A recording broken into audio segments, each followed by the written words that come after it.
Yes. What is good, my people?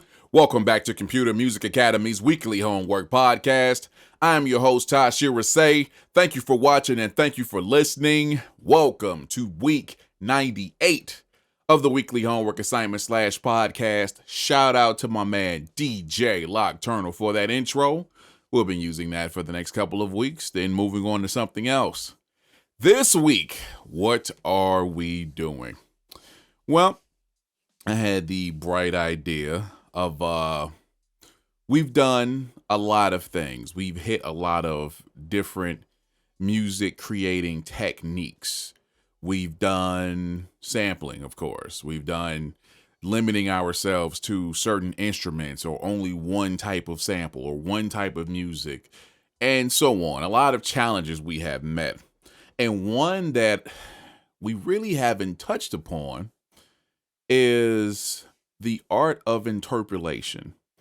And in case you're not next to your dictionary or just don't know off the top of your head, interpolating is actually one of the more popular forms of music creations, I would say since the 90s or so. And basically what interpolating is taking an existing piece of music and instead of sampling it, replaying it and inserting it into your own music. And one person who is great at this is Dr. Dre. He has had, for instance, Still Dre from 2001, still one of my favorite joints of all time. But there's an actual sample in the bloom, bloom, bloom, bloom, bloom, bloom, bloom, bloom, bloom, bloom, bloom. That's a sample, so to speak. Well, not a sample. That's an interpolation. And what I mean by that is, if you listen to the original song and then you listen to Still Dre, it sounds identical. It sounds like he actually sampled it. But what he did is get somebody to get that exact instrument and they played it exactly. And it's actually a pretty cool technique because when it comes to sampling and using other people's material these days, it's crazy how the interpolating actually works a little bit more to your favor because you replayed it. And artists are a little bit more willing to let you use that if they don't let you use the sample. So I said, let's do that. And we did. And we actually have 3 people that are participating this week. Very eager to get to them. Starting off with a gentleman who has been knocking it out of the park every time he submits. My man, RTO Beats. Let's go.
Fairfield, California, represent. Ugh.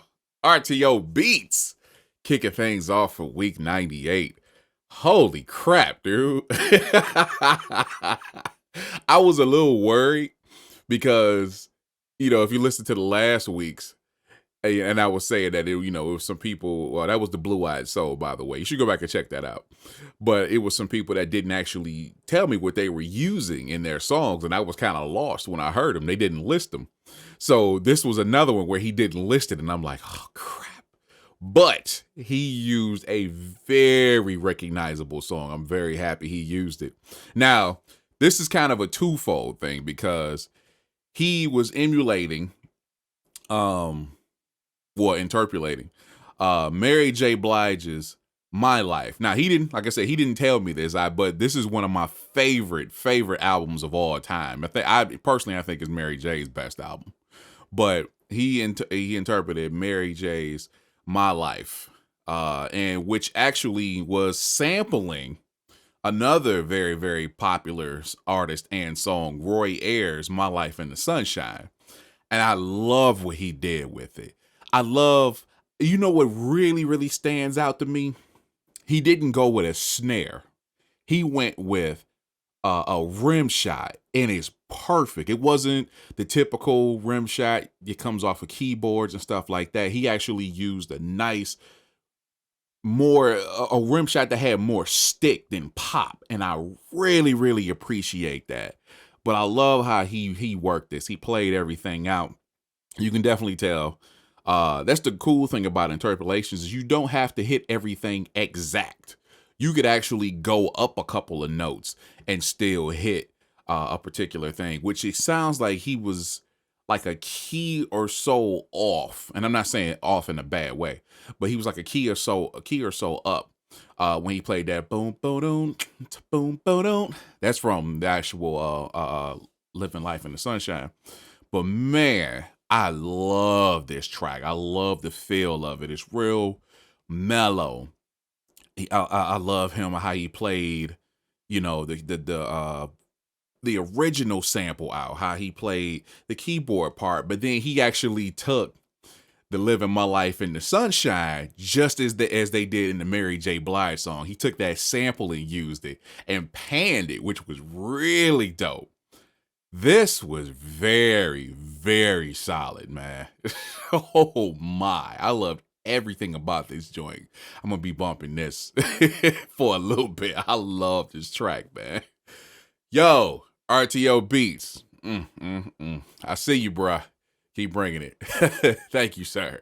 All right, going down south to our man, DJ Lockturnal. Let's go.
dude is unstoppable, man. Oh my.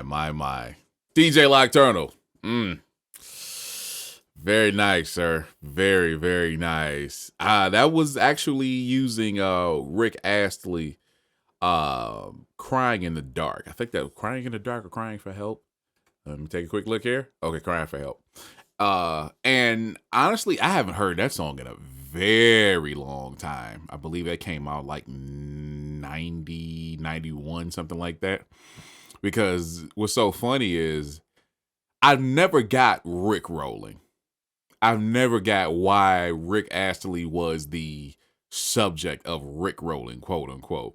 Because dude was a ridiculous singer. Matter of fact, for everybody that was looking for somebody last week, you could have used Rick Astley. He's one of those dudes because when he first came out, he was on urban radio. And then the video came out and the cats was like, oh, anyhow. Yeah, Rick Astley was dope, man. I really enjoyed it. I think he only put out maybe like, it's 2 albums I'm familiar with him, if I'm not mistaken. But there's mainly like 2 songs that was like ridiculous hits. This one was okay. This one did okay. But I really loved the sound and the feel of this particular track. Something entirely different from what we've heard from Locke. And I that's what I really appreciate about him. Dude is massively, well, he's beginning to show his versatility. He can go anywhere. I mean, think about it. Dude is in damn near every podcast. This year, he actually has the record because even cats like Wallace and Taurus and Shownuff, have missed, couple weeks here and there. Locke has been in damn near every week. If he missed any week at all, it might have been 1 or 2, but he's killing it right now. But again, he's really beginning to show his versatility. And I love how this track sounds. It started out really cool, really laid back, mellow, and then it actually picks up where he builds the song, builds up the different sounds in the song, and the song changes and evolves. Once again, it's not the same throughout. Really loving what Locke is doing, and just please keep doing what you're doing, my man. Yeesh. But great use of the original material as far as interpolating and putting your own elements around it. And that snare was popping too. That was a really excellent choice of that snare too, man. So this guy, excellent. Thank you, sir. And now moving on to the finale of the week. My man, Taurus Beats. And we know how Taurus gets down. Let's see what he's doing.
boy, are you serious?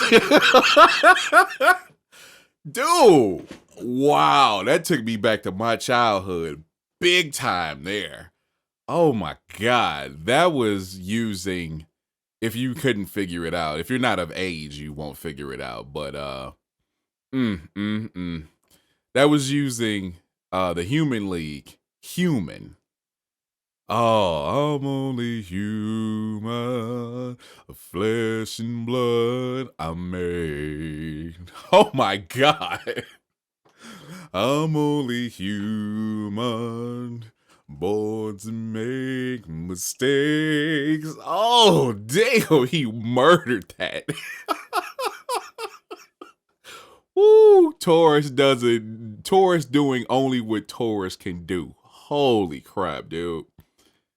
That his piano work is just impeccable. It is. Especially once again, and I say this, I keep reiterating this to really drive the point home. From what I've known, from what he's said himself, and he's even pointed out in a lot of his videos, because he does make a lot of tutorial or beat making videos. He didn't take classes as far as learning how to play piano. He taught himself. And just knowing what we know about that and seeing how he pulls off his piano work, it's insane. I love his piano work, and especially in this track, I think this is like one of the best uses of his piano work, for real. I'm going to put that out there. This was perfect. I love how it sounds like the original song. I love what he did with it. I love that original track, the pacing and the tempo, the feel of it. And this brought that back. Excellent job on that. And then his piano work on top of it. And then when it actually hits the hook, the only thing was missing was somebody singing on top of it. And the Human League was dope. I think they're still active today. I could be wrong, but they went from the Human League to just the League. That was like late 90s, I think it was, when they went to that. But I think they're still active today. And I would not be mad if they are, because they've made some incredible music over the years. This is like, if I'm not mistaken, this was the very first track that I heard of them. And again, it's kind of that Blue-Eyed Soul situation too, because this was actually played on a lot of urban stations. Very, very dope, man. Woo! Taurus bringing it. Closing out week 98 of the weekly homework assignment / podcast. We do this every week, a good 9 months out of the year. And this year, I continue to say this is our best year yet. And if this is our best year and we appear to keep getting better every year, I wonder where year 4 is going to be. Not to mention, episode 100 on the way. Yeah, couple episodes, couple weeks. We got something very, very special planned for that. So be sure to keep your eye out on that. But man, shout out to Taurus Beats, DJ Locturno, and RTO Beats for participating this week. Man, I wish we could have got some Show Enough, some Wallace, some Gold, some AR. Man, just that right there adding on. And then there's several other people that we haven't heard from at CMA in a while. One being, I wonder, should I put her out there? I'm just going to leave that like that and move on. If you would like to be one of us in the podcast, doing what we do, taking part of being a part of the community, taking part of the exclusive videos and the discounts and all the crazy activities that we are doing, you need to come over to computermusicacademy.com and join us. It is that simple. Thank you for watching. Thank you for listening. I'm done for the week. You enjoy the rest of your week, and I will talk to you next time. See ya.